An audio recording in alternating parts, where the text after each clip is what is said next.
வணக்கம், நான் உங்க Jayasuriya Padmanabhan from Masker Institute Thanjavur. இப்போ ஒரு சீரிஸா நம்ம என்ன பண்ணிட்டு இருக்கோம் அப்படினாக்கா previous year question paper, especially group 1 எக்ஸாமோட ப்ரீவியஸ் இயர் क्वेश्चन பேப்பர் பார்த்துட்டு இருக்கோம். ஆல்ரெடி 2019 क्वेश्चन பேப்பர் நம்ம முடிச்சாச்சு. இன்னைக்கு 2017 क्वेश्चन பேப்பர்ல இருக்கக்கூடிய ஃபர்ஸ்ட் 100 क्वेश्चंसல இருக்கக்கூடிய சோஷியல் क्वेश्चंस தான் பார்க்க போறோம். ஓகேவா? ஓகே, ஃபர்ஸ்ட் சோஷியல் क्वेश्चन எங்க ஸ்டார்ட் ஆகுது அப்படின்னு சொல்லி பார்த்தோம்னாக்கா 14th क्वेश्चनல ஸ்டார்ட் ஆகுது. ஓகே, क्वेश्चन பேப்பர் வச்சிருக்கவங்க क्वेश्चन பேப்பர் எடுத்துக்கோங்க. இல்லாதவங்களுக்கு டிஸ்கிரிப்ஷன்ல क्वेश्चन பேப்பர் லிங்க் அட்டாச் பண்ணிருக்காங்க. ஓகேவா? 14th क्वेश्चन என்ன கொடுத்திருக்காங்க அப்படினாக்கா, கீழே கொடுக்கப்பட்டுள்ள பாமினி அரசர்களை கால வரிசைப்படி பட்டியலிட்டு சரியான விடையை தேர்ந்தெடு. அதாவது கிட்டத்தட்ட ஒரு 4 பாமினி ரூலர்ஸ் கொடுத்திருக்காங்க. அவங்கள குரோனாலஜிக்கல் ஆர்டர் படி என்ன பண்ண சொல்லியிருக்காங்க அப்படின்னாக்கா அரேஞ்ச் பண்ண சொல்லியிருக்காங்க. ஃபர்ஸ்ட் யார் கொடுத்திருக்காங்க அப்படின்னாக்கா அலாவுதீன் பாமன் ஷா. அப்போ அலாவுதீன் பாமன் ஷா அப்படின்னு சொல்லி பார்த்தோம்னாக்கா 1347ல இருந்து 1358 வரைக்கும் அவர் ஆட்சி பண்ணியிருக்காரு. அடுத்தது 3ஆம் பகதூர் ஷா. அவர் எப்போலேருந்து எப்போ வரையும் ஆட்சி பண்ணியிருக்காருன்னா 1403ல இருந்து 1404, அதாவது ஒரு வருஷம் தான் அவர் ஆட்சி பண்ணியிருக்காரு. அடுத்தது அகமது ஷா கொடுத்திருக்காங்க. அகமது ஷா 1748ல இருந்து 1754 வரைக்கும் ஆட்சி பண்ணியிருக்காரு. ஃபைனலா கொடுத்திருக்கக்கூடிய ஃபிரோஸ் ஷா பார்த்தோம் அப்படின்னாக்கா 1351ல இருந்து 1388 வரைக்கும் ஆட்சி பண்ணியிருக்காரு. ஓகே, இப்போ இயர் எல்லாம் தெரிஞ்சிச்சு இல்லையா? இதை வச்சு நம்ம அரேஞ்ச் பண்ணோம் அப்படின்னாக்கா ஃபர்ஸ்ட் அலாவுதீன் பாமன் ஷா, அடுத்து ஃபிரோஸ் ஷா, அடுத்து அகமது ஷா அண்ட் ஃபைனலா முகமது ஷா. இது ஆப்ஷன்ல எங்க இருக்கு அப்படின்னு பார்த்தோம்னாக்கா ஆப்ஷன் பில இருக்கு. 1432 அப்படிங்கிறது தான் ஆன்சர். அடுத்து 15வது क्वेश्चन என்ன கொடுத்திருக்காங்க அப்படின்னாக்கா the 22nd tirthankara of Jainism was, அதாவது சமண சமயத்தின் 22வது தீர்த்தங்கரர் யாரு அப்படின்னு சொல்லி क्वेश्चन கேட்டிருக்காங்க. ஆப்ஷன்ல ரிஷபதேவா, நெக்ஸ்ட் பத்ரபாஹு, அடுத்து பார்ஷவா அண்ட் ஃபைனலி நேமிநாதா கொடுத்திருக்காங்க. ஃபர்ஸ்ட் ரிஷபதேவா பார்த்தோம்னாக்கா அவர் தான் முதலாவது தீர்த்தங்கரர். அடுத்து கொடுத்திருக்கா பத்ரபாஹு அப்படிங்கிறது தீர்த்தங்கரர்ல வரமாட்டாரு. ஓகேவா? 24வது தீர்த்தங்கரரான மகாவீரருக்கு அப்புறம் ஜெயினிசம பெரிய லெவல்ல கொண்டு போகணும் அப்படிங்கிறதுக்காக பூர்வாஸ் அப்படின்னு சொல்லி சொல்றாங்க. கிட்டத்தட்ட ஒரு 14 பூர்வாஸ் இருக்காங்க. அதுல கடைசி பூர்வா தான் யாருனாக்கா பத்ரபாஹு அப்படின்னு சொல்லக்கூடியவர். இந்த பத்ரபாஹுக்கு அப்புறமே தான் என்ன ஆகும் அப்படின்னாக்கா இந்த ஜெயினிசம் அப்படிங்கிறது ரெண்டா உடையும். அதாவது ஸ்வேதம்பிராஸ் அண்ட் திகம்பராஸ் அப்படின்னு சொல்லிட்டு ரெண்டா பிரியும். அடுத்து பார்ஷவநாதா அப்படிங்கிறவர் 23வது தீர்த்தங்கரர். அப்போ ஆப்ஷன் டில இருக்கக்கூடிய நேமிநாதா அப்படிங்கிறவர் தான் 22வது தீர்த்தங்கரர். ஆப்ஷன் டி தான் ஆன்சர். நெக்ஸ்ட் 16th क्वेश्चन கொடுத்திருக்காங்க. இதுல என்ன பண்ணிருக்காங்க அப்படினாக்கா ஒரு assertion as well as reason கொடுத்திருக்காங்க. இது ரெண்டையும் ரிலேட் பண்ணி ஆன்சர் பண்ண சொல்லி கொடுத்திருக்காங்க.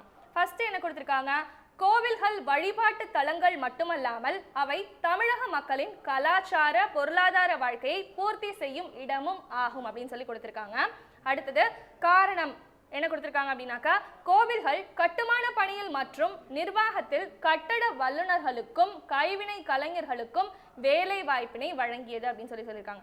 ஸோ ரெண்டுமே கரெக்ட் தான். ஸோ இதை ரிலேட் பண்ணி என்ன மாதிரி ஆப்ஷன்ஸ் கொடுத்திருக்காங்கன்னா ஏ மற்றும் ஆர் ஆகியவை சரி மற்றும் ஆர் ஆனது ஏக்கு சரியான விளக்கமாகும்னு கொடுத்திருக்காங்க. அடுத்தது ஏ மற்றும் ஆர் ஆகியவை சரி மற்றும் ஆர் ஆனது ஏவுக்கு சரியான விளக்கம் அல்ல. ஸோ நமக்கு பார்த்தோன்னே தெரியுது ஏவும் ஆரும், அதாவது assertion as well as reason அப்படிங்கிறது ரெண்டுமே என்னன்னாக்கா கரெக்டான பாயிண்ட்ஸ் தான். ஆனால் ஒன்றுக்கு ஒன்று என்ன இல்லைனாக்கா எந்தவித கனெக்ஷனும் இல்லாத ஆன்சர்ஸாக, அதாவது ஸ்டேட்மெண்ட்ஸாக இருக்கு. ஸோ ஆப்ஷன் பி தான் ஆன்சர். அடுத்தது 17th क्वेश्चन என்ன கொடுத்துருக்காங்க அப்படின்னாக்கா ஒரு சைடு சில லெஜண்ட்ஸ் கொடுத்துருக்காங்க, இந்த சைடு அவங்களுடைய என்ன கொடுத்துருக்காங்க அப்படின்னாக்கா அவார்ட்ஸ் கொடுத்துருக்காங்க. ஓகேவா? ஸோ இதை பேஸ் பண்ணி என்ன பண்ண சொல்லியிருக்காங்கன்னா எது இன்கரெக்ட் பேர், அதாவது பொருத்தமற்றதை என்ன பண்ண சொல்லியிருக்காங்க அப்படின்னாக்கா சூஸ் பண்ண சொல்லியிருக்காங்க. ஃபர்ஸ்ட் என்ன இருக்கு அப்படின்னு பார்த்தாக்கா ருக்மணி தேவி அருண்டேல் அப்படிங்கிறவங்க கலக்ஷத்ரா அப்படின்னு சொல்லி கொடுத்துருக்காங்க. ஓகே, அது கரெக்ட் தான். நெக்ஸ்ட் ரவிசங்கர் அப்படிங்கிறவர் சங்கீத் நாடக அகாடமி அப்படிங்கிறது அதுவும் கரெக்ட் தான். அடுத்து MS சுப்புலட்சுமி அப்படிங்கிறவங்க ராமன் மகசேசே அவார்டு, அதுவும் கரெக்ட் தான். நெக்ஸ்ட் ஜே கிருஷ்ணமூர்த்தி அப்படிங்கிறவங்க பாரத் ரத்னா அவார்டு கொடுத்துருக்காங்க. ஸோ அவர் பாரத் ரத்னா அவார்டு வாங்கின லிஸ்ட்டில் அவர் இல்லை. ஸோ அதுதான் ஆன்சர். ஸோ இன்கரெக்ட் அப்படின்னு கேட்டிருக்கும் போது 4 ஒன்லி, அது எங்கே இருக்குது அப்படின்னு சொல்லி பார்த்தோம்னாக்கா ஆப்ஷன் சியில் இருக்குது அந்த answer. Next question 18th question என்ன கொடுத்திருக்காங்க அப்படின்னாக்கா விவசாயத்திற்காக யமுனை நதியிலிருந்து ஹிரிசார் வரை, அதாவது 150 மைல் நீளமுடைய கால்வாயை அமைத்தவர் யார்? Who constructed a canal of 150 miles from Yamuna to Hisar for agricultural purpose அப்படின்னு சொல்லி கேட்டிருக்காங்க. இது straight question from 9th standard புக்லேருந்து தான் இந்த கொஸ்டின் கேட்டிருக்காங்க. இதுக்கு ஆன்சர் என்ன அப்படின்னாக்கா ஃபிரோஷா துக்ளக் அப்படிங்கிறது தான் ஆன்சர். ஓகேவா? நெக்ஸ்ட் 19th கொஸ்டின் என்ன கொடுத்துருக்காங்க அப்படின்னாக்கா the villages ரக்ஷாஸ் அண்ட் தகிடி related to which battle? 2 கிராமம் கொடுத்துருக்காங்க. ரக்ஷாஸ் அப்புறம் தக்டிங் கூட 2 கிராமம். இது எந்த போர் கூட தொடர்புடையது அப்படின்னு சொல்லி கேட்டிருக்காங்க. ஓகேவா? ஃபர்ஸ்ட் ஆப்ஷன் ஏல என்ன இருக்கு அப்படின்னாக்கா தலைக்கோட்டை போர், அதாவது பேட்டில் ஆஃப் தலைக்கோட்டா. அடுத்து ஆப்ஷன் பியில் தக்கோல போர், அதாவது battle of Takkolam. Next Panipat போர். நெக்ஸ்ட் பேட்டில் ஆஃப் அடையார் கொடுத்துருக்காங்க. ஓகேவா? இந்த ரக்ஷாஸ் அண்ட் தகிடி அப்படிங்கிறது விஜயநகர கிங்டம்ல இருக்கக்கூடிய 2 கிராமங்கள். இந்த கிராமத்துக்கும் எந்த பேட்டிலுக்கும் சம்பந்தம் இருக்கு அப்படின்னு சொல்லி பார்த்தீங்கன்னாக்கா தலைக்கோட்டை போருக்கு தான் சம்பந்தம் இருக்கு. ஓகேவா? பேட்டில் ஆஃப் தலைக்கோட்டா தான் இதுக்கு ஆன்சர். அந்த பேட்டில் ஆஃப் தலைக்கோட்டா எப்போ நடந்துச்சு அப்படின்னு பார்த்தோம்னாக்கா 26 ஜனவரி 1565 இந்த பேட்டில் நடந்திருக்கு. ஓகேவா? ஆப்ஷன் ஏ தான் ஆன்சர். நெக்ஸ்ட் 20வது கொஸ்டின், குடை கித்மார்கள் இயக்கத்தை அமைத்தவர், அதாவது குடை கித்மார் மூமெண்ட் வாஸ் ஆர்கனைஸ்டு பை அப்படின்னு சொல்லி கேட்டிருக்காங்க. இது 10th ஸ்டாண்டர்ட்ல இருக்கக்கூடிய ஸ்ட்ரெயிட் கொஸ்டின். ஓகேவா? ஸோ இதுக்கு என்ன ஆன்சர் அப்படிங்கிறது நம்ம அப்படியே கண்ணை மூடிட்டு எழுதிடலாம். என்னன்னாக்கா அப்துல் காஃபர் கான் அப்படிங்கிறத ஆன்சர். கான் அப்துல் காஃபர் கான் அப்படிங்கிறத ஆன்சர். ஆப்ஷன் ஏ தான் கரெக்ட். ஓகேவா?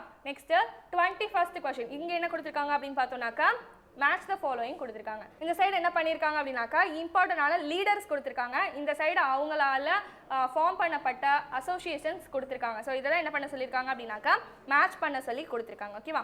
ஃபர்ஸ்ட் என்ன கொடுத்துருக்காங்க இந்த சைடுனா மதன் மோகன் மாலவியா, அடுத்து ஏஓ ஹியூம், அடுத்து அன்னி பெசன்ட், அப்புறம் சுபாஷ் சந்திர போஸ் கொடுத்துருக்காங்க. ஸோ இந்த சைட் பார்த்தோம் அப்படின்னாக்கா மதன் மோகன் மாலவியாவுக்கு கரெக்டானது அப்படின்னு பார்த்தோம்னாக்கா பெனாரஸ் ஹிந்து யூனிவர்சிட்டி அப்படிங்கிறது தான் ஆன்சர். ஓகேவா? அடுத்து ஏஓ ஹியூம்னாலே நமக்கு இமீடியட்டாக ஞாபகத்துக்கு வரது என்னன்னாக்கா 1885ல் ஸ்டார்ட் பண்ண இந்தியன் நேஷனல் காங்கிரஸ் அப்படிங்கிறது தான். ஓகேவா? ஸோ அவர் தான் என்ன சொல்கிறாங்க ஃபாதர் ஆஃப் இந்தியன் நேஷனல் காங்கிரஸ்னு கூட சொல்லுவாங்க. அடுத்தது அன்னி பெசன்ட் அப்படின்னாலே அன்னி பெசன்ட்டோ திலக்கோ இருந்தாங்க அப்படின்னாலே அது என்னவா இருக்கும்? ஹோம் ரூல் மூவ்மெண்ட் அப்படிங்கிறது தான் ஆன்சராக இருக்கும். ஸோ அதே தான் இங்கேயும் கொடுத்துருக்காங்க. அடுத்தது சுபாஷ் சந்திர போஸ் அப்படிங்கிறதுக்கு ஆசாத் ஹிந்த் ஃபாஸ் அப்படிங்கிறது தான் ஆன்சர். ஓகேவா? ஸோ இது எல்லாத்தையும் மேட்ச் பண்ணோம் அப்படின்னாக்கா ஆப்ஷன் பியில் இருக்கக்கூடிய 3, 4, 2, 1 அப்படிங்கிறது தான் இதுக்கான ஆன்சர். ஓகேவா? நெக்ஸ்ட் 22nd கொஸ்டின், இதுவும் ஒரு மேட்ச் பேஸ்டு கொஸ்டின். ஆனால் என்ன பண்ணியிருக்காங்கன்னா which is not correctly match. So அந்த நாட்னு வந்தாலே நான் என்ன பண்ண சொல்லியிருக்கேன் அப்படின்னாக்கா அது இன்னொரு வாட்டி அந்த கொஸ்டினை ரிப்பீட் பண்ணி படிச்சு பாருங்க அப்படின்னு சொல்லியிருக்கேன். ஏன்னா நம்ம படிக்கும் பொழுது கரெக்ட்லி மேட்ச் தான் நம்ம மைண்டில் இருக்கும். நாட் கரெக்ட்லி மேட்ச் அப்படிங்கிறது நம்ம மைண்ட்லேயே வரவே வராது. ஸோ கொஸ்டின் பேப்பரில் நாட்னு எங்கே வருதோ அங்கே ஒரு அண்டர்லைன் பண்ணிடுங்க. அப்போ தான் அந்த கொஸ்டினுக்கான ஆன்சர் நம்ம கரெக்டாக பண்ணுவோம். ஓகேவா? இங்கே என்ன கொடுத்துருக்காங்க அப்படின்னாக்கா ஃபர்ஸ்ட்டு ரஹமத் அலி பாகிஸ்தான் கொடுத்துருக்காங்க. Next Vinoba Bhave second individual satyagrahi கொடுத்துருக்காங்க. அடுத்து லின்லித் கோ ஆகஸ்ட் ஆஃபர், அதாவது ஆகஸ்ட் நன்கொடை கொடுத்துருக்காங்க. அடுத்தது ராஜாஜி குலக்கல்வி திட்டம். ஸோ பார்த்தோன்னே தெரிஞ்சிச்சு ரஹமத் அலி பாகிஸ்தான் அப்படிங்கக்கூடிய அந்த நேமை இப்படி ஒரு பேர் வச்சதே யார் தான் அப்படின்னு பார்த்தோம்னாக்கா ரஹமத் அலி. நம்ம கூட சொல்லியிருக்கோம் பாகிஸ்தான்ங்கிறது ஒரு ஊரினுடைய பேர். Punjab, Afghanistan, Kashmir, Sindh and Uzbekistan. So இது எல்லாத்தையும் சேர்ந்து தான் அவங்க பாகிஸ்தானாக கொண்டு வரணும் அப்படின்னு ஆசைப்பட்டாங்க அப்படின்னு கூட நம்ம சொல்லியிருக்கோம். ஸோ அந்த நேமை ஃப்ரேம் பண்ணி ஒரு கரெக்டான ஆர்டருக்கு கொண்டு வந்தவர் யார் அப்படின்னு பார்த்தோம்னாக்கா ரஹமத் அலி அப்படிங்கிறவர். ஸோ அது கிடையாது. அடுத்தது பார்த்தோம் அப்படின்னாக்கா வினோபா பாவே அப்படிங்கிறவர் 1940 ஸ்டார்ட் பண்ண தனி நபர் சத்தியாகிரகம், அதாவது இண்டிவிஜுவல் சத்தியாகிரகால முதலாவது அவர் தான் என்ன பண்ணாங்க அப்படின்னாக்கா இறக்குனாங்க. ஆனால் இங்கே என்ன கொடுத்துருக்காங்க அப்படின்னாக்கா செகண்ட் இண்டிவிஜுவல் சத்தியாகிரகி, அதாவது 2வது தனிநபர் சத்தியாகிரகம் பண்ணக்கூடிய நபர்னு கொடுத்துருக்காங்க. கிடையாது. First Vinoba Bhave, second Jawaharlal Nehru, third வந்துட்டு சுபாஷ் சந்திர போஸ் அண்ட் ஃபோர்த் வந்து யார் இருப்பா அப்படின்னாக்கா பட்டேல் இருப்பாங்க. ஸோ இதுதான் ராங்லி மேட்ச். ஓகேவா? ஸோ அதை தாண்டி வேற என்ன கொடுத்துருக்காங்க அப்படின்னாக்கா லித் கோ தான் என்ன பண்ணுவார் அப்படின்னாக்கா ஆகஸ்ட் நன்கொடை அப்படிங்கக்கூடிய ஒரு விஷயத்த கொடுப்பாரு. ஓகேவா? அடுத்து ராஜாஜியினுடைய குலக்கல்வி திட்டம். ஸோ இந்த குலக்கல்வி திட்டத்துக்காக நிறைய எதிர்ப்பு ஏற்படும், நிறைய போராட்டங்கள் நடக்கும். இதெல்லாமே நம்ம கிளாஸ்ல பார்த்துருக்கோம். ஓகேவா? ராஜாஜி குலக்கல்வி திட்டம். இதுக்கு என்ன ஆன்சர் அப்படின்னாக்கா வினோபா பாவே. அதுதான் ராங்லி மேட்ச்ட். ஓகேவா? ஸோ நெக்ஸ்ட் 23வது क्वेश्चन என்ன சொல்லியிருக்காங்க அப்படின்னாக்கா Ramsay MacDonald the British prime minister announce the communal award. அதாவது என்ன பண்றாங்க அப்படின்னாக்கா ராம்சே மெக்டொனால்ட் என்ன பண்றாரு அப்படின்னாக்கா வகுப்புவாத அறிக்கை அப்படிங்கிறத ஒரு விஷயத்தை கொடுக்குறாரு. இதை என்ன டேட்ல அனௌன்ஸ் பண்ணாங்க அப்படின்னு சொல்லி தான் கேட்குறாங்க. Okay, most of the important events எல்லாமே எப்போ நடந்திருக்கும் அப்படின்னு பார்த்தோம்னாக்கா ஆகஸ்ட் மந்த்ல தான் நடந்திருக்கும்.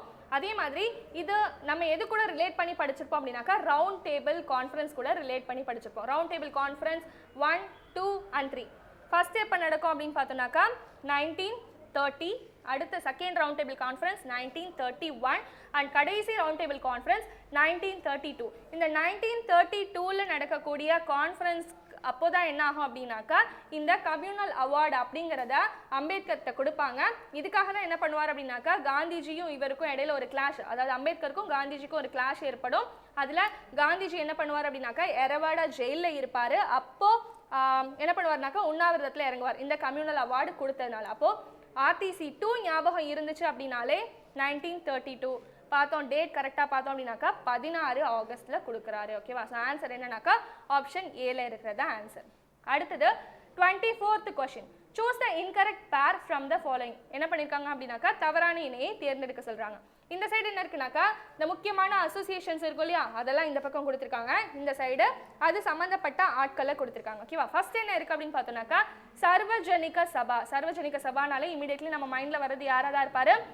மகாதேவ கோவிந்த ரானடே, MG ரானடே. ஸோ அதுதான் கொடுத்துருக்காங்க. ஸோ இது கரெக்ட். அடுத்தது இந்தியன் நேஷனல் காங்கிரஸ் ஐஎன்சினாலே ஏஓ ஹியூம், டஃப்ரின், அதுக்கப்புறமே வந்துட்டு பானர்ஜி இவரெல்லாம் தான் ஞாபகம் வராங்க. ஸோ இங்கே யார் கொடுத்துருக்காங்க அப்படின்னாக்கா ஏஓ ஹியூம் கொடுத்துருக்காங்க. ஸோ இதுதான் கரெக்டான answer. Next London Indian association, அதாவது லண்டன் இந்திய சங்கம் அப்படிங்கிறது என்ன ஆகும் அப்படின்னாக்கா தாதாபாய் நவ்ரோஜி தான் ஸ்டார்ட் பண்ணுவார். இந்தியன் அசோசியேஷன் இங்கே ஸ்டார்ட் பண்ணுவார். இதே இதை வந்துட்டு லண்டன்லையும் ஸ்டார்ட் பண்ணுவார். இது 1914ல ஸ்டார்ட் பண்ணுவார், லண்டனில் 1916ல ஸ்டார்ட் பண்ணுவார். ஓகேவா? ஸோ அதுவும் கரெக்ட். கடைசியாக லாஸ்ட்டாக ஒன்று கொடுத்துருக்காங்க. என்ன அப்படின்னு பார்த்தோம்னாக்கா மெட்ராஸ் நேட்டிவ் அசோசியேஷன், அதாவது மெட்ராஸ் நேட்டிவ் அசோசியேஷனுங்கிறது சுரேந்திரநாத் பானர்ஜின்னு கொடுத்துருக்காங்க. சுரேந்திரநாத் பானர்ஜிக்கும் மெட்ராஸ் நேட்டிவ் அசோசியேஷனுக்கும் எந்த சம்மந்தமுமே கிடையாது. மெட்ராஸ் நேட்டிவ் அசோசியேஷனுங்கிறத யார் ஸ்டார்ட் பண்ணா அப்படின்னாக்கா கஜ்லு நரசிம்ம செட்டி அப்படிங்கிறத ஸ்டார்ட் பண்ணாரு. ஸோ அதுதான் ஆன்சர். இன்கரெக்ட் பேர் தான் கேட்டிருக்காங்க. ஆப்ஷன் டி தான் ஆன்சர். அடுத்தது 25th கொஸ்டின். ஓகேவா? Who was the first women president of Indian national Congress? நமக்கு தெரிஞ்சிருக்க வேண்டியதெல்லாம் வந்துட்டு எந்தெந்த செஷன் எங்கெங்க நடந்துச்சு, யார் பிரசிடெண்ட்டாக இருந்தாங்க, அந்த செஷனில் முக்கியமான ஈவெண்ட் ஏதாவது நடந்திருக்கா, இதுதான் நம்ம ரிப்பீட்டடாக படிச்சுட்டே இருக்கோம். ஸோ யார் ஃபஸ்ட்டு யார் செகண்ட் அப்படிங்கிறத தெரிஞ்சுக்கணும். ஓகேவா? ஃபர்ஸ்ட் அப்படின்னு பார்க்கும்பொழுது பார்த்தோம்னாக்கா ஃபர்ஸ்ட் விமன் அப்படின்னு கேட்டாலே நம்ம மைண்டில் வர வேண்டியது என்ன அப்படின்னாக்கா அன்னி பெசன்ட் அவங்க தான். அதுவே ஃபர்ஸ்ட் இந்தியன் உமன் அப்படின்னு சொல்லி கேட்டிருந்தாங்கனாக்கா சரோஜினி நாயுடு. இங்கே கேட்டிருக்கிறது ஃபர்ஸ்ட் விமன் பிரசிடென்ட் தான் கேட்டிருக்காங்க. செஷன் எங்கே நடந்துச்சு அப்படின்னாக்கா கொல்கத்தாவில் நடந்துச்சு. ஆன்சர் என்னன்னாக்கா அன்னி பெசன்ட். அடுத்தது 26th கொஸ்டின் என்ன கொடுத்துருக்காங்க அப்படின்னாக்கா இதுவும் ஒரு மேட்ச் பேஸ்டு கொஸ்டின். கிட்டத்தட்ட இந்த சைடு முக்கியமான இயக்கங்கள் கொடுத்துருக்காங்க, இல்லை முக்கியமான நிகழ்வுகள் கொடுத்துருக்காங்க. அதே மாதிரி இந்த சைடு அந்த நிகழ்வுகளுக்கு சம்மந்தப்பட்ட ஆண்டுகள் கொடுத்துருக்காங்க. ஓகேவா? ஃபர்ஸ்ட் இங்கே என்ன கொடுத்துருக்காங்க அப்படின்னாக்கா தண்டி மார்ச். தண்டி மார்ச் எப்போ நடந்துச்சு? 1930ல் நடந்துச்சு. என்ன பண்ணாரு அப்படின்னாக்கா சிவில் டிசபிடியன்ஸ் மூவ்மெண்ட், அதாவது வந்து சட்ட மறுப்பு இயக்கம்னு சொல்லக்கூடிய அந்த இயக்கத்தை காந்தி சபர்மதி ஆசிரமத்திலேருந்து ஸ்டார்ட் பண்ணி தண்டி கடற்கரை வரைக்கும் நடந்து போய் என்ன பண்ணுறாரு, உப்பு சட்டம்ங்கிறத உடைக்கிறாரு. ஓகேவா? ஸோ தண்டி மார்ச் 1930. அடுத்து கராச்சி காங்கிரஸ். கராச்சி காங்கிரஸ்ங்கிறது அதுக்கு அடுத்த வருஷமே நடந்தது, 1931. ஓகேவா? அடுத்து ரவுண்ட் டேபிள் கான்ஃபரன்ஸ் 3, மூணாவது வட்டமேஜை மாநாடு. இப்போதான் சொன்னேன் ரவுண்ட் டேபிள் கான்ஃபரன்ஸ் மொத்தம் 3 நடந்துச்சு. அதில் மூணாவது 1932ல் நடந்துச்சு. ஓகேவா? அடுத்தது லாகூர் காங்கிரஸ். அது எப்போ நடந்துச்சு அப்படின்னாக்கா 1929ல் நடந்துச்சு. இது ரொம்ப ரொம்ப ரொம்ப ரொம்ப முக்கியமான காங்கிரஸ் செஷன். இதை தலைமை தாங்கினது யார் அப்படின்னு சொல்லி பார்த்தோம்னாக்கா ஜவஹர்லால் நேரு அவர்கள். 31 டிசம்பர் 1929ல் லாகூர் செஷன் நடக்கும். அப்போ தான் என்ன பண்ணுவாங்க அப்படின்னாக்கா அதுக்கு அடுத்த வருஷமான 1930 26 ஜனவரி என்ன பண்ணுவாங்க அப்படின்னாக்கா அந்த தேசிய கொடியை ராவி நதிக்கரையில் என்ன பண்ணுவாங்க அப்படின்னாக்கா பறக்க விடுவாங்க. பூர்ண ஸ்வராஜ் டே அப்படின்னு சொல்லிட்டு அதை செலிப்ரேட் பண்ணுவாங்க. அந்த நாளை ஞாபகம் வச்சுக்கணும் அப்படிங்கிறதுக்காக தான் நம்மளோட ரிபப்ளிக் டே அப்படிங்கிறத 26 ஜனவரி 1950 நம்ம சூஸ் பண்ணோம். ஓகேவா? ஸோ எல்லாத்துக்கும் நமக்கு இயர் தெரிஞ்சிருச்சு, கனெக்ட் பண்ணியாச்சு. ஸோ இதுக்கான ஆன்சர் எங்கே இருக்குது அப்படின்னு பார்த்தோம்னாக்கா ஆப்ஷன் சியில் இருக்குது. 3124 அப்படிங்கிறது தான் ஆன்சர். ஓகேவா? Next 27th question. ஓகேவா?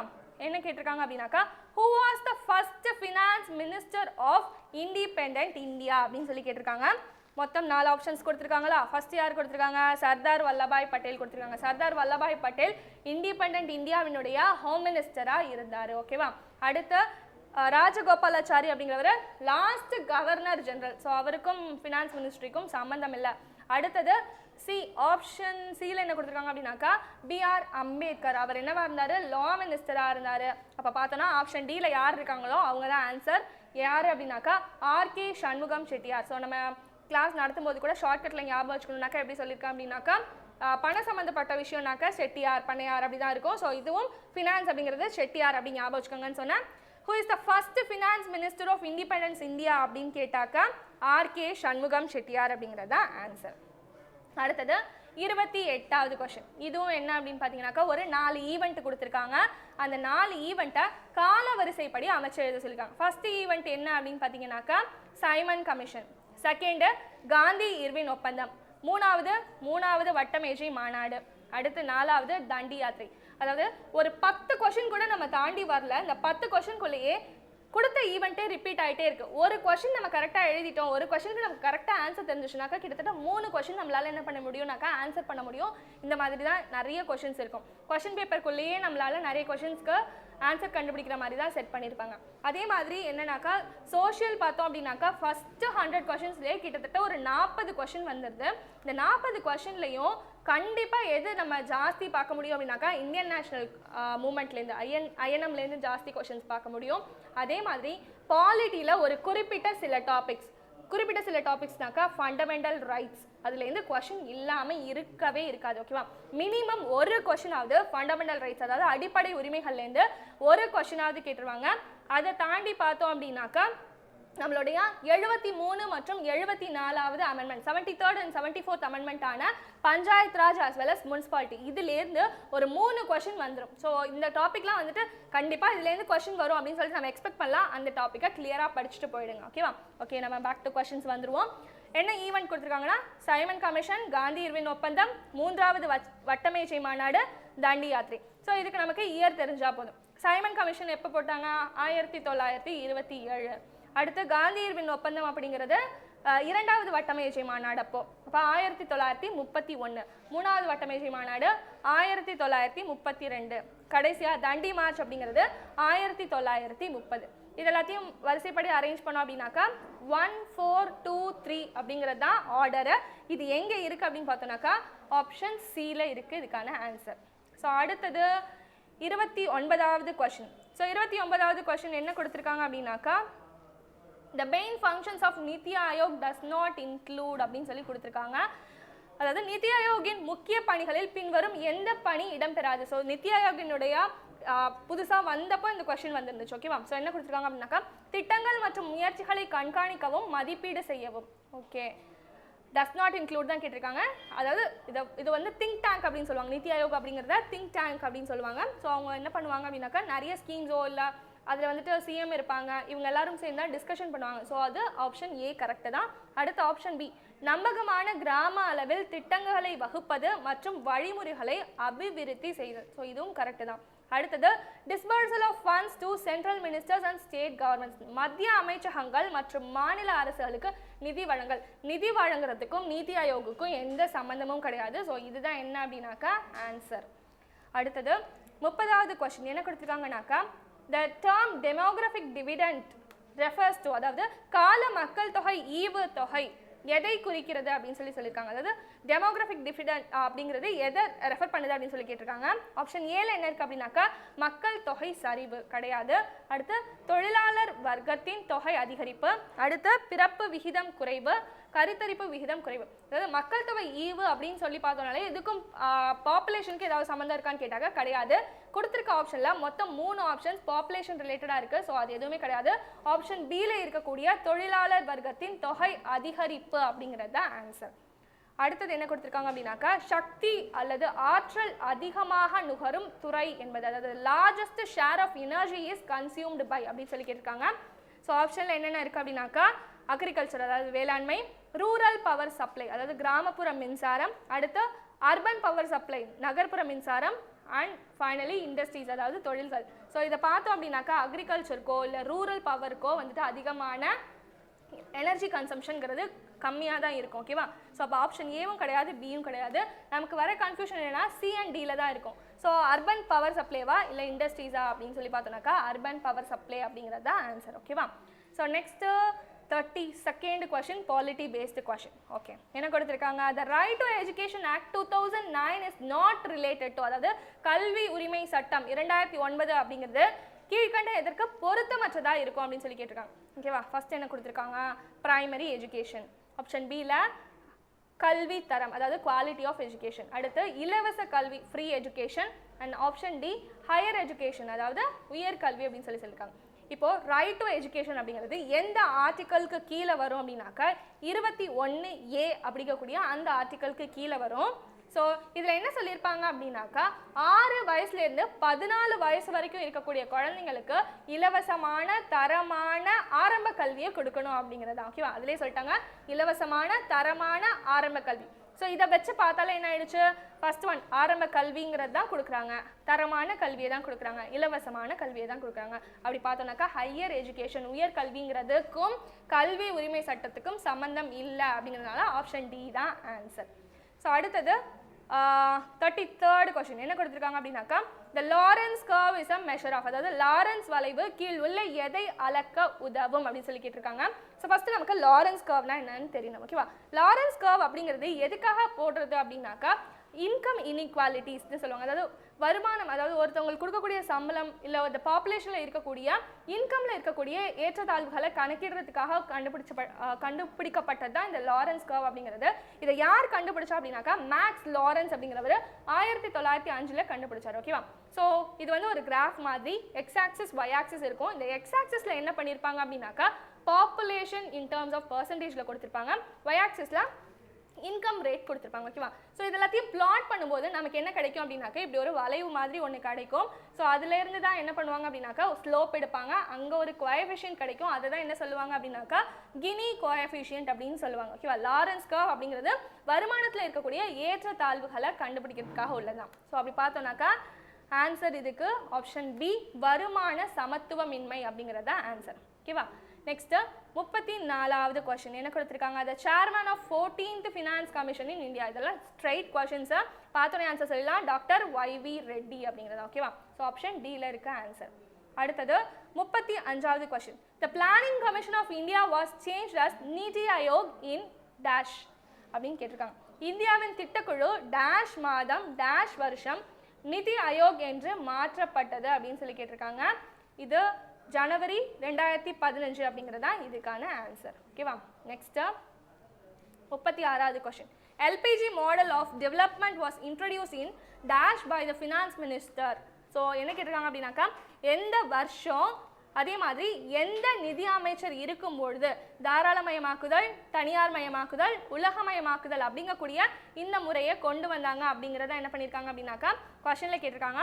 ஆப்ஷனில் என்ன கொடுத்துருக்காங்க அப்படின்னாக்கா 1991 டாக்டர் மன்மோகன் சிங், ஆப்ஷன் பியில் 1995 ஸ்ரீ பிரணாப் முகர்ஜி, ஆப்ஷன் சியில் 2000 Shri P Chidambaram, and option டியில் 2010 ஸ்ரீ யஷ்வந்த் சின்ஹா அப்படின்னு சொல்லி கொடுத்துருக்காங்க. ஓகேவா? ஸோ ஃபஸ்ட்டு எல்பிஜி மாடல் அப்படிங்கிறது எதுக்காக கொண்டு வந்தாங்க அப்படின்னாக்கா மார்க்கெட்டை ஓப்பன் பண்ணி விட்டாங்க. யார் அப்படின்னு சொல்லி பார்த்தோன்னாக்கா நரசிம்மராவ் அப்படிங்கிறவங்களுடைய ஐடியாலஜினால தான் இதை கொண்டு வந்தாங்க. அப்போது யார் ஃபினான்ஸ் மினிஸ்டராக இருந்தா அப்படின்னாக்கா மன்மோகன் சிங். எந்த இயர்லனாக்கா 1991. அப்போ ஆப்ஷன் ஏல இருக்கக்கூடிய 1991 டாக்டர் மன்மோகன் சிங் அப்படிங்கிறது தான் இதுக்கான ஆன்சர். ஓகேவா? நெக்ஸ்ட் 37th கொஸ்டின் என்ன? இது ஒரு polity based question. Indian constitution established parliamentary form of government on the model of, அதாவது நம்ம என்ன பண்ணுறோம் அப்படின்னாக்கா நம்மளோட பாராளுமன்ற அரசாங்கம்னு சொல்கிறோம். இந்திய அரசியலமைப்பில் கொடுக்கப்பட்டிருக்க பாராளுமன்ற அரசாங்கங்கிறது எந்த கண்ட்ரிலேருந்து எடுத்தாங்க அப்படிங்கிறது தான் கொஸ்டின். ஸோ ஆப்ஷன் ஏல ஸ்விஸ் முறை இருக்கு, அடுத்த ஆப்ஷன் பியில் கனடா முறை, அடுத்த ஆப்ஷன் சியில் அமெரிக்க முறை, அண்ட் ஆப்ஷன் டியில் இங்கிலாந்து முறை. ஸோ இங்கிலாந்து தான் ஆன்சர். வெஸ்ட் மினிஸ்டர் மாடல் அப்படின்னு சொல்லுவாங்க நம்மளுடைய பாராளுமன்ற முறையை என்ன சொல்லுவாங்க அப்படின்னாக்கா வெஸ்ட்மினிஸ்டர் மாடல் அப்படின்னு சொல்லுவாங்க. இந்த வெஸ்ட்மினிஸ்டர் மாடல் எங்கே ஃபாலோ பண்ணுறாங்க அப்படின்னாக்கா பிரிட்டிஷில் ஃபாலோ பண்ணுறாங்க. அதே சேம் மாடலில் தான் நம்ம என்ன பண்ணிக்கிட்டோம் அப்படின்னாக்கா அடாப்ட் பண்ணிக்கிட்டோம். ஆப்ஷன் டியில் இருக்கக்கூடியதான் ஆன்சர். ஓகேவா? நெக்ஸ்ட்டு 38th இதுவும் ஒரு polity based question. In which schedule of the constitution the recognized 22 languages has been included? So நம்ம என்ன பண்ணியிருக்கோம் அப்படின்னாக்கா இந்த ஸ்கெடியூல்ஸ் அட்டவணைன்னு சொல்கிறாங்க இல்லையா, அந்த அட்டவணைக்கு கூட நம்ம என்ன பண்ணியிருக்கோம் அப்படின்னாக்கா ஒரு ஷார்ட்கட்ஸ் வச்சுருக்கோம். என்ன ஷார்ட்கட்ஸ் அப்படின்னு சொல்லிடலாம் பார்த்தோன்னாக்கா tears of old PM, TEARS OF OLD PM அப்படிங்கிறது தான் ஷார்ட்கட்டு. ஸோ இது எல்லாத்துக்கும் ஒரு எக்ஸ்ப்ளனேஷன் இருக்குது. இது எல்லாத்தையும் அரேஞ்ச் பண்ணி பார்த்தோன்னாக்கா இந்த ஸ்கெடியூல்ஸில் எந்த வித டவுட்டுமே வராது. இங்கே ஆப்ஷனில் என்ன கொடுத்துருக்காங்க அப்படின்னாக்கா 6th schedule, 7th schedule, 8th schedule and 9th schedule. So அப்போ 6th schedule அப்படிங்கிறது எதை பேஸ் பண்ணது அப்படின்னாக்கா அஸ்ஸாம், மேகாலயா போன்ற ஒரு குறிப்பிட்ட ட்ரைபல் ஏரியாஸ் பற்றினது தான் 6th schedule. அடுத்து 7th schedule அப்படின்னு சொல்லி பார்த்தோம்னாக்கா லிஸ்ட், அதாவது concurrent list, state list and centre லிஸ்ட்னு சொல்லக்கூடிய அந்த பட்டியல் பற்றினது தான் 7வது. ஸோ அடுத்தது பார்த்தோம் 8th schedule அப்படிங்கிறது தான் லாங்குவேஜஸ் பற்றினது. ஓகேவா? ஸோ கிட்டத்தட்ட 22 லாங்குவேஜஸ் இருக்குது. இதில் கடைசியாக ஆட் பண்ண லாங்குவேஜ் என்ன அப்படின்னு பார்த்தோம்னாக்கா போடோ, டோக்ரி, மைத்திலி அண்ட் சாந்தலி அப்படிங்கிறது. ஓகேவா? ஸோ அடுத்து 9th schedule என்ன இருக்குது அப்படின்னு பார்த்தோம்னாக்கா லேண்ட் டாக்ஸஸ், அதாவது ஜமீன்தாரி சிஸ்டம் அப்படிங்கக்கூடிய அந்த சிஸ்டமை ஃபர்ஸ்ட் அமெண்ட்மெண்ட் ஆக்ட் மூலமாக என்ன பண்ணாங்க அப்படின்னாக்கா நிப்பாட்டினாங்க. ஓகேவா? அதுதான் 9th schedule இருக்குது. இங்கே கேட்டிருக்கிறது 22 லாங்குவேஜஸ் பற்றின ஸ்கெடியூல் எதுன்னு கேட்டிருக்காங்க. ஆன்சர் என்னன்னாக்கா 8th schedule. அடுத்து 39வது கொஸ்டின் என்ன கொடுத்துருக்காங்க அப்படின்னாக்கா இந்திய அரசியலமைப்பின் படி கீழ்வருவனவற்றுள் மாநில பட்டியலில் இடம் பெறாதது. அதாவது நம்ம இப்போ தான் சொன்னோம் இல்லையா, state list, centre list and concurrent லிஸ்ட்னு 3 லிஸ்ட் இருக்குது. இந்த 3 லிஸ்ட்டில் மாநில பட்டியல், அதாவது ஸ்டேட் லிஸ்ட்டில் வராத விஷயம் எது அப்படின்னு சொல்லி என்ன பண்ணியிருக்காங்கனாக்கா கொஸ்டின் ரைஸ் பண்ணியிருக்காங்க. ஆப்ஷன் ஏ போலீஸ், அதாவது காவல்துறை. ஆப்ஷன் பி பப்ளிக் ஆர்டர், அதாவது பொது அமைதி. ஆப்ஷன் சி பிரிசன்ஸ், அதாவது சிறைச்சாலை. And option D criminal procedure code, அதாவது சிபிசின்னு சொல்லுவோம் இல்லையா, குற்றவியல் விதிகள் அப்படின்னு சொல்கிறது தான். ஸோ இதில் பார்த்தோம் அப்படின்னாக்கா போலீஸாக இருக்கட்டும், பப்ளிக் ஆர்டராக இருக்கட்டும், பிரிசன்ஸ், மொத்தமாக போலீஸ் டிபார்ட்மெண்ட் அப்படிங்கிறது டோட்டலாக எங்கே வந்துடும் அப்படின்னாக்கா ஸ்டேட் லிஸ்ட்டுக்குள்ளார தான் வரும். இங்கே கொடுத்துருக்கிறதுல கிரிமினல் ப்ரொசீஜர் கோட், அதாவது சிபிசி அண்ட் எதுக்கு கீழே வராது, அதாவது சிஆர்பிசி அண்ட் ஐபிசி, இது ரெண்டுமே எங்கே வராது அப்படின்னாக்கா ஸ்டேட் லிஸ்ட்லேயும் வராது, சென்டர் லிஸ்ட்லேயும் வராது. கன்கரண்ட் லிஸ்ட்னு சொல்லக்கூடிய பொது பட்டியலில் தான் எது வரும் அப்படின்னாக்கா CRPC as well as IPC வரும். ஸோ அப்போ சென்டர் கன்கரண்ட் லிஸ்ட்டில் மொத்தம் எத்தனை விஷயம் இருக்குது அப்படின்னு சொல்லி பார்த்தோம்னாக்கா 52 மேட்டர்ஸ் இருக்குது. ஸோ இதுதான் ஆன்சர். ஆப்ஷன் டி குற்றவியல் விதின்னு சொல்லக்கூடிய கிரிமினல் ப்ரொசீஜர் கோட் அப்படிங்கிறது தான் ஸ்டேட் லிஸ்ட்டில் வராது. அடுத்து 40th கொஷின் என்ன சொல்லியிருக்காங்க, இந்தியாவிற்கு ஒரு அரசமைப்பை உருவாக்குவதற்கு அரசியல் நிர்ணய சபையின் இந்தியர்கள் பெற்றிருக்க வேண்டும் என்ற கருத்தை முதலில் கூறியவர். அதாவது வந்து நமக்கு ஒரு கான்ஸ்டியூஷன் ஒன்று வேணும்ப்பா அப்படின்ற கருத்தை முன் வச்சது யாரு அப்படிங்கிறதான் கொஸ்டினை. ஸோ எம்என் ராய் அப்படிங்கிறவர் தான் என்ன பண்ணுறாரு, இப்படி ஒரு கருத்தையே முன்வைக்கிறாரு. இவர் யார் அப்படின்னாக்கா கம்யூனிஸ்ட் பார்ட்டி அப்படிங்கிற ஒரு பார்ட்டி இந்தியாவுக்குள்ளே உருவாகிறதுக்கு முக்கியமான காரணமாக இருந்தவர் இவர் தான். ஓகேவா? ஸோ ஆப்ஷன் பியில் இருக்கக்கூடிய எம்என் ராய் தான் இதுக்கான ஆன்சர். அடுத்தது 41வது கொஸ்டின். ஸோ என்ன கொடுத்துருக்காங்க அப்படின்னாக்கா செயற்துறை நீதிபதி தொடர்பாக கீழ்கண்ட எந்த ஒரு கூற்று சரியானது அல்ல அப்படின்னு சொல்லி கேட்டிருக்காங்க. which one of the following statement relating to executive magistrate is not correct அப்படின்னு சொல்லியிருக்காங்க. ஆப்ஷன் ஏல என்ன கொடுத்துருக்காங்க, executive magistrates are appointed by the state in consultation with high court, அதாவது செயற்துறை நீதிபதி, அதாவது குவாசி ஜுடிஷியல் அப்படின்னு சொல்லுவாங்க. ஸோ அந்த மேஜிஸ்ட்ரேட்ஸ் அப்படிங்கிறவங்க ஹைகோர்ட் மூலமாக தான் அப்பாயிண்ட் பண்ணப்படுவாங்க அப்படின்னு சொல்லியிருக்காங்க. அது கரெக்டு தான். அடுத்து executive magistrates are subordinate to district magistrate, அதாவது டிஸ்ட்ரிக்ட் மேஜிஸ்ட்ரேட்க்கு கீழே தான் யார் வருவா, இந்த எக்ஸிக்யூட்டிவ் மேஜிஸ்ட்ரேட்ஸ், அதாவது செயற்துறை நீதிபதிகள்ங்கிறவங்க மாவட்ட நீதிபதிகளுக்கு துணை நிலையா, ஸோ அசிஸ்டன்ஸ் மாதிரி இருப்பாங்க அப்படின்னு சொல்லியிருக்காங்க. அதுவும் கரெக்டான ஸ்டேட்மெண்ட்ஸ். அடுத்தது order made by executive magistrate it is not subject to revisional jurisdiction of high court, அதாவது செயற்துறை நீதிபதி இந்த இருக்காங்க இல்லையா, அந்த நீதிபதிகள் ஏதோ ஒரு உத்தரவோ இல்லை ஏதோ ஒரு ஜட்ஜ்மெண்ட் கொடுக்குறாங்க அப்படின்னாக்கா அதை உயர்நீதிமன்றம், அதாவது ஹைகோர்ட் என்ன பண்ண முடியாது அப்படின்னாக்கா மறு ஆய்வு பண்ண முடியாது அப்படின்னு சொல்லியிருக்காங்க. அந்த ஜூரிஸ்டிக்ஷனுக்குள்ளே வராது அப்படின்னு சொல்லியிருக்காங்க. ஆல்ரெடி பார்த்தாச்சு, டிஸ்ட்ரிக்ட் மேஜிஸ்ட்ரேட்டுக்கு கீழே தான் யார் வரா, இவங்களே வராங்க, அதாவது எக்ஸிக்யூட்டிவ் மேஜிஸ்ட்ரேட்ஸே வராங்க. அப்போது ஹைகோர்ட்டுக்கு கீழே தான் இந்த டிஸ்ட்ரிக்ட் கோர்ட்டே இருக்க போகுது. அப்போ எப்படி இது ஹைகோர்ட்னால தலையிடாமல் இருக்க முடியும்? ஸோ ஆப்ஷன் சி தான் இதுக்கான ஆன்சர். ஓகேவா? இது இல்லாமல் வேற என்ன கொடுத்துருக்காங்க அப்படின்னாக்கா executive magistrates are quasi judicial, அதாவது செயற்துறை நீதிபதிகள் நீதித்துறை போன்ற பணியில் உள்ள, அதாவது ஃபர்ஸ்ட் குவாசி ஜுடிஷியல்னா என்னன்னு நமக்கு தெரியணும். அதாவது ஒரு கோர்ட் இருக்குன்னா அதில் என்னென்ன மாதிரியான ப்ரொசீடிங்ஸ் நடக்குமோ, ஸோ ஒரு கோர்ட் இருக்கு, ஜட்ஜ்மெண்ட் கொடுக்குறாங்க, இல்லை வந்துட்டு வாய்தா வாங்குறதா இருக்கட்டும், ஸோ இந்த மாதிரி நிறைய விஷயம் இருக்கு இல்லையா, இது எல்லாமே நடக்கக்கூடிய கோர்ட் மாதிரியான அமைப்பை தான் என்ன சொல்லுவாங்க அப்படின்னாக்கா செயற்துறை நீதிமன்றம் அப்படின்னு சொல்லுவாங்க, எக்ஸிக்யூட்டிவ் மேஜிஸ்ட்ரேட் அப்படின்னு சொல்லுவாங்க. ஓகேவா? ஸோ இது வந்து குவாசி ஜுடிஷியல்னு கொடுத்துருக்காங்க, இதுவும் கரெக்டு தான். ஓகேவா? அடுத்து 42nd question, chairman of the first national backward class commission. So first national backward BC commission உடைய first chairman யாரு அப்படின்னு சொல்லி கேட்டிருக்காங்க. ஆப்ஷன் ஏ காக்கா கலேல்கர், அடுத்து யுகேந்திர, அதுக்கப்புறம் ஜான் மாதாய், மது தான்வண்டே.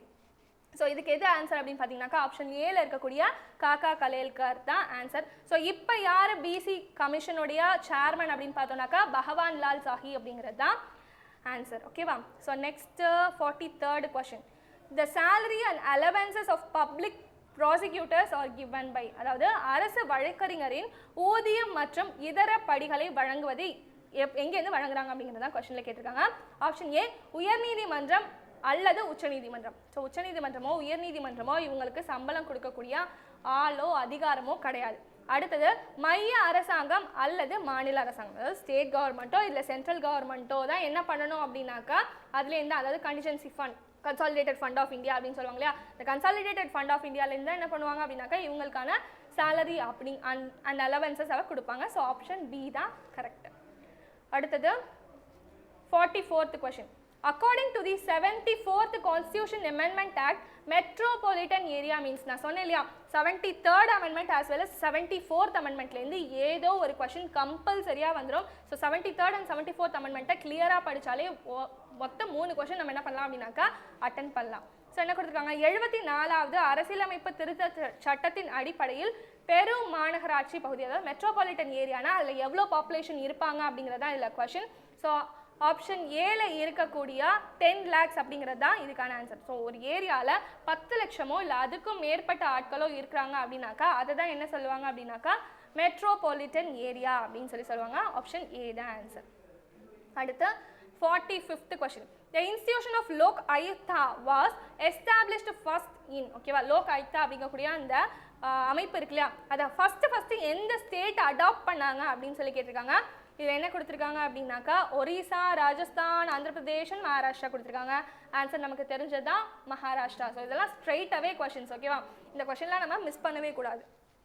நெக்ஸ்ட்டு 46th கொஸ்டின், இதுவும் ஒரு 73வது அமெண்ட்மெண்ட், அதாவது 73rd amendment panchayat Raj based பண்ண கொஸ்டின். ஓகேவா? என்ன பண்ணியிருக்காங்க, ஒரு மேட்ச் த ஃபாலோயிங், ஒரு பக்கம் கமிட்டிஸ் கொடுத்துருக்காங்க, இன்னொரு பக்கம் அந்த கமிட்டியினுடைய பர்பஸ், அதாவது வந்துட்டு என்ன நோக்கத்துக்காக இந்த கமிட்டி போடப்பட்டாங்க அப்படிங்கக்கூடிய கொஸ்டின் கொடுத்துருக்காங்க. ஓகேவா? ஃபர்ஸ்ட் என்ன கொடுத்துருக்காங்க, பல்வந்த் ராய் மேத்தா. பல்வந்த் ராய் மேத்தா அப்படிங்கிறது எதுக்காக போட்டாங்க அப்படின்னாக்கா கம்யூனிட்டி டெவலப்மெண்ட் ப்ரோக்ராம், சிடிபி அப்படின்னு சொல்லுவாங்க. இந்த சிடிபி வந்து எப்படி ஒர்க் ஆகுது அப்படிங்கிறத பார்க்கறதுக்காக, அதாவது சமுதாய மேம்பாட்டு திட்டம் அப்படிங்கிற ஒரு திட்டத்தை எப்படி செயல்முறைப்படுத்துறதுங்கிறத ஆராயறதுக்காக போடப்பட்டது எது, பல்வந்த் ராய் மேத்தா கமிட்டி. ஓகேவா?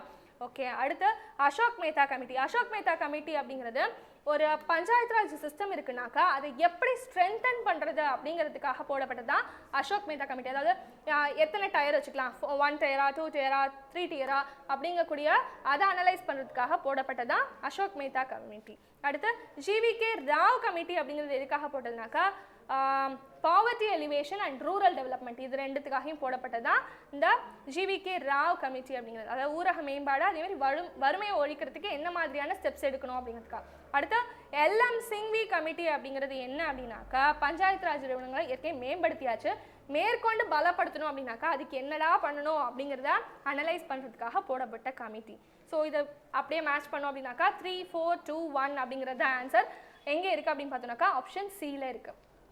அடுத்தது 47வது கொஸ்டின். ஸோ 47வது கொஸ்டின் என்னன்னாக்கா இந்த யூபிஎஸ்சி சேர்மேன் பேஸ் பண்ண கொஸ்டின். மத்திய தேர்வாணைய தலைவர் மற்றும் உறுப்பினர்களின் பணிக்காலம் 6 ஆண்டுகள் அல்லது டேஷ் வயது இவற்றில் எது முதலில் வருகிறது, அதாவது அவங்களுடைய டேர்மை பற்றி கொஷின் கேட்காங்க. 6 வருஷம் இல்லைனா 65 வயது. ஓகேவா, இது ரெண்டில் எது முன்னாடி வருதோ அதை பேஸ் பண்ணி தான் என்ன பண்ணுவாங்க அப்படின்னாக்கா அவங்களுக்கு ரிட்டையர்மெண்ட் அப்படிங்கிறது கொடுப்பாங்க. ஓகேவா, ஸோ ஓகே இப்போ பார்த்தோம்னாக்கா இப்போ யூபிஎஸ்சி சேர்மனாக இருக்கிறவர் யார் அப்படின்னு பார்த்தோம்னாக்கா பிரதீப் குமார் ஜோஷி அப்படிங்கிறவர் தான் இருக்கிறாரு. ஸோ இதுக்கு ஆன்சர் என்னன்னாக்கா ஆப்ஷன் ஏல இருக்கக்கூடிய 65 இயர்ஸ் அப்படிங்கிறது தான் ஆன்சர். ஸோ இதுக்கப்புறம் 48லேருந்து ஆப்டிடியூட் கொஸ்டின் ஸ்டார்ட் ஆகுது. அப்படியே போயிட்டே இருந்தோம் அப்படின்னாக்கா 73rd கொஸ்டினில் தான் மறுபடியும் என்ன ஆகுது அப்படின்னாக்கா நம்மளுடைய சோஷியல் பேஸ்டு கொஸ்டின் ஸ்டார்ட் ஆகுது. ஸோ 73rd கொஸ்டின் என்ன கொடுத்துருக்காங்க அப்படின்னு பார்த்தோம்னாக்கா dash river is called the red river of India. அதாவது எந்த ஆறை இந்தியாவின் சிவப்பு ஆறு அப்படின்னு சொல்கிறோம் அப்படின்னு சொல்லியிருக்காங்க. ஸோ ஆப்ஷன் ஏல கங்கா, ஆப்ஷன் பில கோசி, ஆப்ஷன் சில தாமோதர், ஆப்ஷன் டில பிரம்மபுத்திரா. ஸோ சிவப்பு ஆறு அப்படின்னாலே அதாவது அதிகமான சேரும் சகதியும் எடுத்துகிட்டு வந்து ஒரு மிகப்பெரிய டெல்டாவை ஃபார்ம் பண்ணக்கூடிய ஆறு தான் யார்? பிரம்மபுத்திரா. ஸோ சிவப்பு ஆறு அப்படிங்கிறது யார் தான்? பிரம்மபுத்திரா. ஸோ கோசி அப்படிங்கிறது பார்த்தோம் அப்படின்னாக்கா என்ன சொல்லுவாங்க அப்படின்னாக்கா பீகாரின் துயரம், அதாவது சாரோ ஆஃப் கோசி அப்படின்னு சொல்லுவாங்க. ஸோ கோசி வந்துட்டு யாரினுடைய ட்ரிபியூட்டரி துணை நதி அப்படின்னு சொல்லி பார்த்தோம்னாக்கா கங்கையினுடைய துணை நதி. ஓகேவா, நெக்ஸ்ட்டு 74வது கொஸ்டின். இதுவும் ஒரு ஜியாகிரபி பேஸ்டு கொஸ்டின். என்ன சொல்லியிருக்காங்க அப்படின்னாக்கா புவி அதிர்வு அலைகள் குறித்த கீழ்கண்ட வாக்கியங்களுள் தவறான ஒன்றை அடையாளம் காண்க. அதாவது identify the incorrect statement from the following in respect of seismic waves அப்படின்னு சொல்லியிருக்காங்க. அதாவது மொத்தம் 3 வேவ்ஸ் இருக்கு. ஓகேவா, primary wave, secondary wave and love waves. அதாவது P wave, S wave and L wave அப்படின்னு சொல்லுவாங்க. இந்த பி வேவ் அப்படிங்கிறது ரொம்ப மினிமம் அமௌண்ட் ஆஃப் அதிர்வு தான் இருக்கும், நமக்கு என்ன கிடையாது, எந்தவித பாதிப்பும் இருக்காது. ஸோ செகண்டரி வேவ்ஸ் அப்படிங்கிறது இந்த பி வேவை கம்பேர் பண்ணுறப்போ கொஞ்சம் அதிகமான டெஸ்ட்ரக்ஷன்ஸ் இருக்கும். நம்ம என்ன பண்ண முடியும் அப்படின்னாக்கா இந்த பில்டிங் ஆடுது அப்படிங்கிறத நம்மளால் என்ன பண்ண முடியும், ஃபீல் பண்ண முடியும். ஓகேவா, அது கொஞ்சம் டிஸ்ட்ரக்டிவ் கம்பேர்டு டு பி வேவ்ஸோட கம்பேர் பண்ணும்போது ஒரு மீடியமான அளவு டிஸ்ட்ரக்ஷனை கொடுக்கும். அடுத்து லவ் வேவ்ஸ் தான் என்ன அப்படின்னாக்கா இருக்கிறதுலே ரொம்ப மோசமானது, அதிகமான பாதிப்பை ஏற்படுத்தக்கூடியது. ஓகேவா, ஸோ இப்போ என்ன கொடுத்துருக்காங்க ஆப்ஷன்லன்னு பார்த்தோம்னாக்கா முதன்மை அலைகள், அதாவது பிரைமரி வேவ்ஸ் மற்றும் திட மற்றும் திரவ பொருள்களை ஊடுருவும் தன்மை கொண்டது. என்ன பண்ணோம் அப்படின்னாக்கா பி வேவ்ஸ் அப்படிங்கிறது லிக்விட்லேயும் சரி சாலிட்லேயும் சரி பாஸ் ஆகி போகும் அப்படின்னு சொல்கிறாங்க. ஸோ கரெக்டு தான். அடுத்தது முதன்மை அலைகள் பெருத்த சேதத்தை கண்டிப்பாக கிடையாது. பி வேவ்ஸ் எப்போவுமே டெஸ்ட்ரக்ஷனை நமக்கு கொடுக்கவே கொடுக்காது. கொடுக்கறது எது தான் அப்படின்னு பார்த்தோம்னாக்கா secondary waves and love waves மட்டும்தான் என்ன பண்ணோம் அப்படின்னாக்கா இந்த டிஸ்ட்ரக்ஷனை ஏற்படுத்தும். ஸோ பார்த்தாலே தெரியுது இன்கரெக்ட் தான் கேட்டிருக்காங்க, ஆப்ஷன் பி தான் ஆன்சர். ஓகேவா, அடுத்தது 75வது question. Tea gardens over small mounts of this region is called as beels. ஓகேவா, அதாவது சிறு குன்றுகள் மீதுள்ள இப்பகுதியின் தேயிலை தோட்டங்கள் பில்கள் என அழைக்கப்படுகின்றன. இது 10th ஸ்டாண்டர்டில் கொடுத்துருக்காங்க. நம்ம பிளாட்டியூஸ் பற்றி படிப்போம் இல்லையா, அதாவது பீடபூமிகள், அதை பற்றி சோட்டா நாக்பூர் பிளாட்டோ அதெல்லாம் படிப்போம் இல்லையா. ஸோ அந்த இடத்துல என்ன இருக்குது அப்படின்னாக்கா இந்த டீட்டெயில் கொடுத்துருக்காங்க. ஓகேவா, ஸோ என்ன அப்படின்னு பார்த்தோம்னாக்கா அஸ்ஸாமில் இருக்கக்கூடிய சுர்மா வேலி, அதாவது சுர்மா பள்ளத்தாக்கு பகுதி இருக்கு இல்லையா, அங்கே இருக்கக்கூடிய அந்த தேயிலை தோட்டங்களை தான் என்ன சொல்லுவாங்க அப்படின்னாக்கா பீல்ஸ்னு சொல்லுவாங்க. ஆப்ஷன் பியில் இருக்கக்கூடியது தான் ஆன்சர். அடுத்தது 76th question. So 76th question என்ன பண்ணியிருக்காங்க அப்படின்னாக்கா பின்வரும் எவற்றுள் மக்கட்தொகை அடிப்படையில் இந்திய மாநிலங்கள் இறங்கு வரிசையில் அமைக்கப்பட்டுள்ளன. அதாவது என்ன பண்ணியிருக்காங்க அப்படின்னாக்கா பாப்புலேஷன் பேஸில் ஒரு 4-5 ஸ்டேட்ஸ் கொடுத்துருக்காங்க. இதை என்ன பண்ணணும் அப்படின்னாக்கா இறங்கு வரிசையில், அதாவது ஹையஸ்ட் பாப்புலேஷன்லேருந்து லோவஸ்ட் பாப்புலேஷன் வரைக்கும் அரேஞ்ச் பண்ணணும் அப்படிங்கிற மாதிரி சொல்லியிருக்காங்க. நமக்கு பார்த்தாலே தெரியும் ஹையஸ்ட் பாப்புலேஷன் யூபி, இங்கே கொடுத்துருக்கிறதுல பார்த்தோம் அப்படின்னாக்கா யூபி, பீகார், வெஸ்ட் பெங்கால், மகாராஷ்டிரா இந்த 4 தான் கொடுத்துருக்காங்க. இதில் யூபிக்கு தான் ஹையஸ்ட்டு, வெஸ்ட் பெங்கால் தான் கம்மியானது. ஸோ உத்தரப்பிரதேஷ், மகாராஷ்டிரா, பீகார், வெஸ்ட் பெங்கால் அப்படிங்கிறது தான் ஆன்சர். ஸோ எங்கே இருக்குது அப்படின்னு பார்த்தோம்னாக்கா ஆப்ஷன் சியில் இருக்குது. அடுத்து 77th கொஸ்டின் என்ன கொடுத்துருக்காங்க அப்படின்னாக்கா இந்த பக்கம் பிளானட்ஸ் கொடுத்துருக்காங்க, இந்த பக்கம் அதோட துணைக்கோள்கள் அதாவது மூன்ஸை கொடுத்துருக்காங்க. ஓகேவா, ஸோ இந்த சைடு ஃபஸ்ட் யார் இருக்கா, ஜூபிட்டர் அதாவது வியாழன் கொடுத்துருக்காங்க. வியாழனுடைய துணைக்கோள் யார் அப்படின்னு சொல்லி பார்த்தோம்னாக்கா யூரோப்பா. ஓகேவா, ஸோ அடுத்தது சனி, சாட்டனுடைய இது பார்த்தோம்னாக்கா டைட்டன். அடுத்து யுரேனஸனுடைய இது பார்த்தோம் அப்படின்னாக்கா மிரண்டா. அடுத்து நெப்டியூனோடது ட்ரீட்டான். ஸோ இது எல்லாத்தையும் மேட்ச் பண்ணோம் அப்படின்னாக்கா 3, 4, 2, 1 அப்படிங்கிறது தான் ஆன்சர். ஆப்ஷன் சியில் இருக்குது. Next 78th question. ஓகேவா, ஸோ 78th கொஸ்டினில் என்ன கொடுத்துருக்காங்க, this is also match based question. ஒரு சைடு இன்டர்நேஷ்னல் ஏர்போர்ட்ஸ் கொடுத்துருக்காங்க, இன்னொரு சைடு எந்த சிட்டியில் அந்த ஏர்போர்ட் இருக்குது. ஸோ இது என்னன்னாக்கா ஜியாகிரஃபியில் நமக்கு 4th லெசன் பேஸ் பண்ண கொஸ்டின். ஓகேவா, ஸோ ஸோ என்ன இருக்கு ஒரு சைடு ஃபர்ஸ்ட் ஒன் என்ன கொடுத்துருக்காங்க அப்படின்னாக்கா டாக்டர் பாபா சாஹிப் அம்பேத்கர் விமான நிலையம். ஸோ இது எங்கே இருக்குது அப்படின்னாக்கா நாக்பூரில் இருக்குது. ஸோ அடுத்தது சிஹெச் சரண் சிங் அப்படிங்கிறது எங்கே இருக்குது அப்படின்னு பார்த்தோம்னாக்கா லக்னோவில் இருக்குது. அடுத்து லால் பகதூர் சாஸ்திரி அப்படிங்கிறது வாரணாசியில் இருக்குது. அண்ட் கடைசியாக கொடுத்துருக்கா லோக்பிரியா கோபிநாத் பர்தோலி அப்படிங்கிறது எங்கே இருக்குது அப்படின்னு பார்த்தோம்னாக்கா கவுஹாத்தியில் இருக்குது. 4 3 2 1 அப்படிங்கிறது தான் ஆன்சர். பார்த்தோம்னாக்கா ஆப்ஷன் டி தான் இதுக்கான ஆன்சர். அடுத்து 79வது question. The longest inland water way of India is. பார்த்தோம் அப்படின்னாக்கா நமக்கு தெரிஞ்சதான் இதுக்கெல்லாம் straight question. Haldia Allahabad canal அப்படிங்கிறது தான் இதுக்கான ஆன்சர். ஸோ ஆப்ஷன் டியில் இருக்குது. ஸோ இதுக்கப்புறம் பார்த்தோம்னாக்கா கரண்ட் அஃபேர் கொஷின்ஸ் கொடுத்துருக்காங்க. இதுக்கப்புறமே கடைசியாக எங்கே கொடுத்துருக்காங்க அப்படின்னு பார்த்தோம்னாக்கா 100th கொஷின் என்ன அப்படின்னாக்கா ஒரு social based question. So 100th question என்ன அப்படின்னு பார்த்தோம்னாக்கா ozone layer of atmosphere absorbs. இது ஒரு சயின்ஸ் பேஸ்டு கொஷினும் நம்ம எடுத்துக்கலாம், இல்லை சோஷியலில் ஜியாகிரஃபி பேஸ்டு கொஷினும் நம்ம எடுத்துக்கலாம். ஓகேவா? Ozone layer of atmosphere absorbs, அதாவது வளிமண்டலத்தில் இருக்கக்கூடிய ஓசோன் படலம் அப்படிங்கிறது எதை கிரகிச்சுக்கும் அப்படின்னு சொல்லி கேட்டிருக்காங்க. ஆப்ஷன் ஏ விசிபிள் ரேடியேஷன், அதாவது கண்ணூர் ஒளி. ஆப்ஷன் பி இன்ஃப்ராரெட் ரேடியேஷன், அதாவது அகச்சிவப்பு கதிர்கள். அடுத்த option C ultra violet radiation, புற ஊதா கதிர்கள். And option D radio waves. இதுக்கு எனக்கு தெரிஞ்சதான் யூவி ரேடியேஷன்ஸை தான் என்ன பண்ணும் அப்படின்னாக்க இந்த ஓசோன் லேயர் அப்படிங்கிறது அப்படியே அப்சர்வ் பண்ணிக்கும். ஸோ ஆப்ஷன் சியில் இருக்குது தான் ஆன்சர். ஸோ நம்ம என்ன பண்ணியாச்சு அப்படின்னாக்கா 2017 கொஷின் பேப்பரில் இருக்கக்கூடிய ஃபர்ஸ்ட் 100 கொஷின்ஸில் இருக்கக்கூடிய சோஷியல் கொஷின்ஸ் நம்ம கிளியராக பார்த்தாச்சு. ஸோ நெக்ஸ்ட் செஷனில் என்ன பண்ணுவோம் அப்படின்னாக்கா பேலன்ஸ் இருக்கக்கூடிய 100 கொஷின்ஸில் எதெல்லாம் சோஷியல் பேஸ்டு கொஷின்ஸ்னு பார்ப்போம். ஸோ எக்ஸாம் வந்துருச்சு, இன்னொரு 60 days தான் இருக்குது. Jan 3rd exam. ஸ்டூடெண்ட்ஸ் எல்லாரும் என்ன பண்ணுங்க அப்படின்னாக்கா ப்ரீவியஸ் இயர் கொஷின் பேப்பர்ஸ் படிங்க. அதே மாதிரி உங்களால் எவ்வளோ டெஸ்ட் போட்டு பார்க்க முடியுமோ அந்த டெஸ்ட் போட்டு பாருங்கள். உங்களுக்கு டெஸ்ட் வேணும் அப்படின்னாக்கா டிஸ்கிரிப்ஷனில் இருக்கக்கூடிய நம்மளுடைய இன்ஸ்டியூட் நம்பருக்கு காண்டாக்ட் பண்ணுங்கள். ஏதாவது டவுட்ஸ் இருந்ததுனாக்கா கமெண்ட் செக்ஷனில் கமெண்ட் பண்ணுங்கள். சேனல் சப்ஸ்கிரைப் பண்ணாதவங்க பண்ணிவிடுங்க, வீடியோவை லைக் பண்ணிவிடுங்க. தேங்க்ஸ் ஃபார் வாட்சிங்.